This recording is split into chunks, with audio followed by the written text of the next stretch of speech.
So let's talk about the Jon Snow spin-off.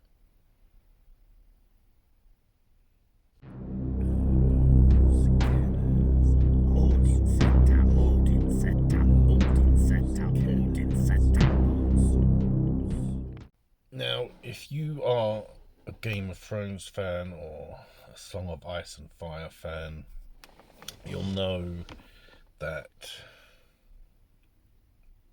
there was a Jon Snow show in the works. That's what they're calling it. There were some interesting things I noticed in House of the Dragon that suggest some doorways for me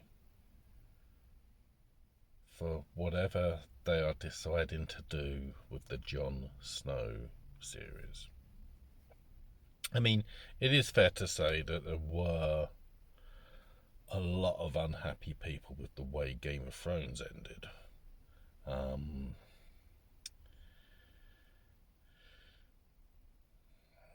I do feel it was a bit rushed. There were some good episodes that were entertaining. I just don't think that they've stood up to the test of time, as it were. I mean, it's only been 3 years, but still, it's after the general show of the episodes. I think cold realization is that there were some things that were not resolved properly. So I have this theory of, I don't know, what I'm going to go over is how I'd like to see perhaps the first episode shape out, which characters I'd introduce, and we can, or I can look at this as something when it finally airs of, was I close to the mark, or am I completely missing the mark? I had some fun to some extent, but this is my breakdown of episode 1 of Jon Snow. So I think for me, I'd open the new show with how sort of the throne room scene, the final scene, with Drogon flying off with the body of Daenerys. Spoilers. Well, we're left to guess where he's flying off to. Is it Old Valyria? Maybe it can be, but for me, I'd sort of, you know what? Let's resolve this in some way. And it's always been one of those popular theories that Drogon takes Dany to the Red Priestesses and that they resurrect Dany. Obviously, you've got to take into account passage of time, but I don't think that's an issue. Dragonflight, and have the priestesses work to resurrect Daenerys. Have them succeed. I think they would succeed. I'm happy to have them succeed. And how I would work it in this synopsis of a first episode is, you see her body come back to life, but rather than the Jon Snow open his eyes type thing, Daenerys doesn't wake up straight away. And we go into her mind and maybe have some flashbacks, and as she's being pulled back towards consciousness, she encounters Bran, and he says to her, "We should talk." Cue intro. Dun, dun, dun, dun, dun, or whatever they decide to do. Now, we want to see Jon, obviously. So for the next scene, we go north of the wall. Jon is living a ordinary life, really, with the wildlings, doing whatever. That sort of, there's been a thaw, so there is green close to the wall, but perhaps have a hint of winter weather drawing in, and then a messenger is sort of comes from the wall, having travelled to the wall to find Jon to call him back to Winterfell. Build in a little bit of intrigue as to sort of, well, what's going on, and have it that Jon's been expecting this call as well, this summons, if you like. So to adjust pace, and for me, I'd focus on all the Stark children. I'd go across to the adventures of Arya, which I think is critical for, I don't know, a proper conclusion. Now, we know that Arya has the cat's paw dagger, and the cat's paw dagger throughout the main show had a lot of emphasis put on it. It had a lot of emphasis put on it in House of the Dragon.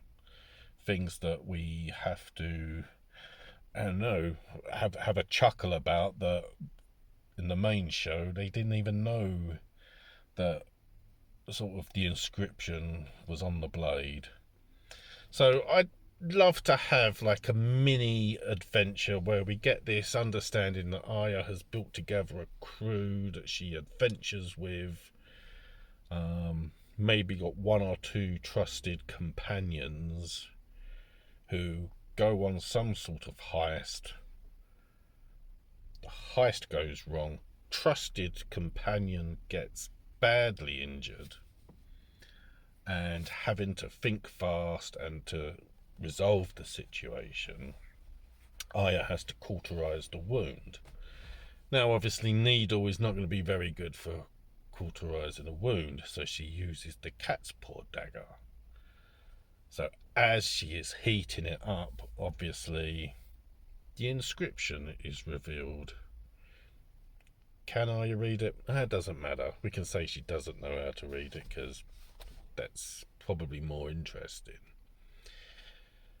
And she can cauterize the wound and be haunted almost by the dagger that she's been carrying around, that she killed the Night King with.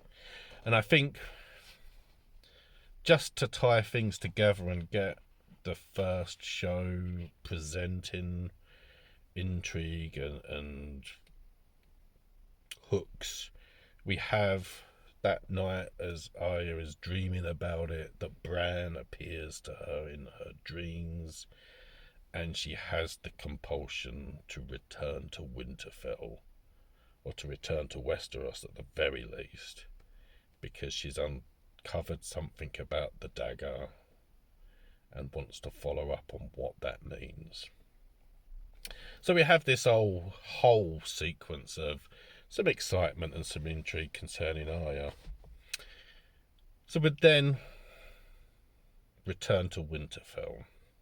And for me, this is where we see Sansa. She's been ruling, and she's also pregnant, heavily pregnant, expecting heavily pregnant. And we have, I don't know, some dialogue after we see how she's been managing the North, in her position as almost as a lone queen, dropping that there is no sort of pressure on her because she is in fact married, and none of the lords or who might be sort of potential husbands bother her anymore because she is married. We don't see the husband, though it should be pretty clear that when Jon returns to Winterfell, we can have this cool greeting between Jon and Sansa, but establish that they are married.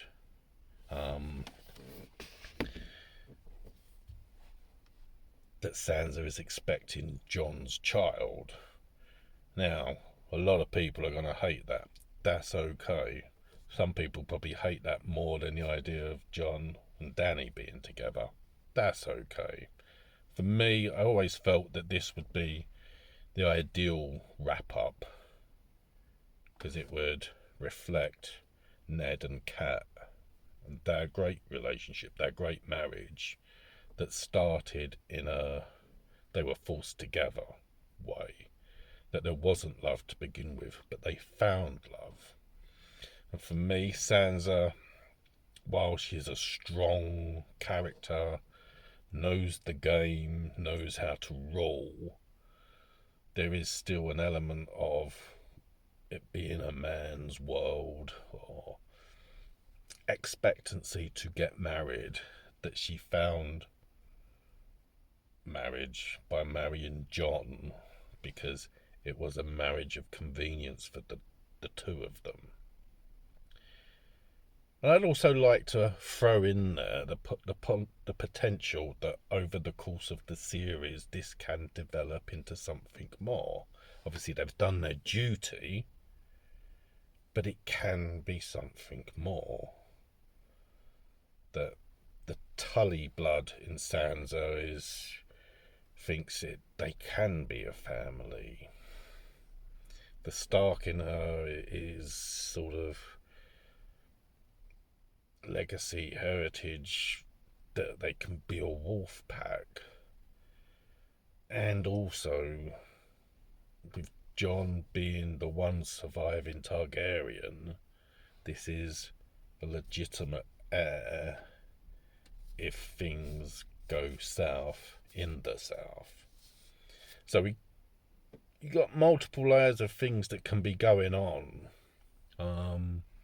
And we can still have Jon being a little bit broken with his guilt over his former lovers, and he doesn't want to be in that kind of marriage. So, let's say they're married, they've done their job, Sansa is delivering an heir, but for the most part, she stays in Winterfell. Jon is north of the wall. That's how they've been since the show ended.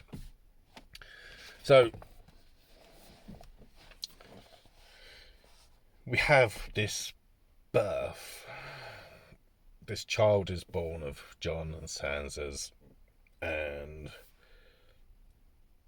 tie it in so that sort of the winds of winter sort of come down from the lands of always winter and start to just, subtly fall so that winter is coming back. And we bring it all round, tie it in with the birth of the child. Then we see a place in the dark, in the north, far, far, the land of always winter, where some blue eyes awaken. I mean, if you look at the lore, with the corruption of the Night's Watch originally, that there was supposed to have been a Night Queen, a Night Mother, if you like, whatever. And we also have these reasons for why the attack happened at Winterfell. I mean, it's inevitable, but focus specifically at Winterfell. Jon's dreams of the tombs of Winterfell can all stir things up. And also, having had Dany and Bran's conversation conclude that not only do we have these blue eyes wake up, we also have Dany waking up. End the first episode, we got a birth, an awakening and a rebirth, if you like. See where the show goes.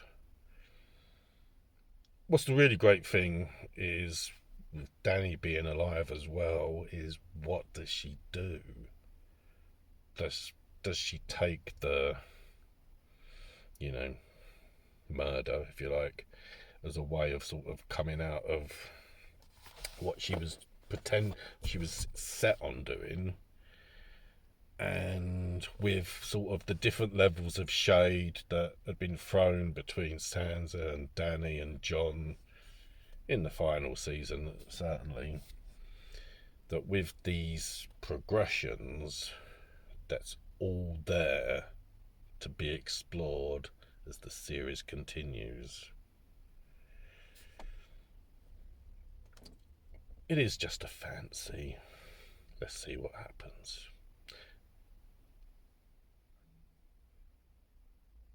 Cheers.